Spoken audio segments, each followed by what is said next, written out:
উত্তর ও দক্ষিণবঙ্গের বিভিন্ন জেলায় আগামী কয়েকদিন হালকা থেকে মাঝারি বৃষ্টির সম্ভাবনা রয়েছে বলে জানিয়েছেন কেন্দ্রীয় আবহাওয়া দপ্তরের পূর্বাঞ্চলীয় উপমহানির্দেশক ডক্টর সোমনাথ দত্ত। আগামী কয়েকদিন প্রথমত ক্যাপিটাল সিটি আমাদের কলকাতার আবহাওয়া হচ্ছে জেনারেলি সাধারণত আকাশ মেঘাচ্ছন্ন, থান্ডারস্টর্মের জন্য দু এক পশলা বৃষ্টি প্রতিদিনই।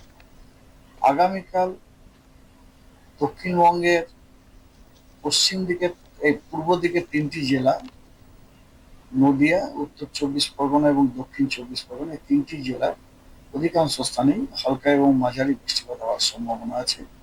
এবং এই তিনটি জেলা বাদ দিয়ে সমগ্র পশ্চিমবঙ্গের অন্যান্য সব জেলাগুলোতে অনেক জায়গাতে হালকা এবং মাঝারি বৃষ্টিপাত হওয়ার সম্ভাবনা আছে। 21, 22, 23, 24, 25 এই পুরো 5 দিন দক্ষিণবঙ্গের প্রত্যেকটা জেলাতেই অধিকাংশ স্থানে হালকা এবং মাঝারি বৃষ্টিপাত হওয়ার সম্ভাবনা আছে, হোয়াইট স্প্রেড রেনফল হওয়ার সম্ভাবনা আছে। আর উত্তরবঙ্গের সবকটা জেলায় অনেক জায়গায় হালকা এবং মাঝারি বৃষ্টিপাত হওয়ার সম্ভাবনা।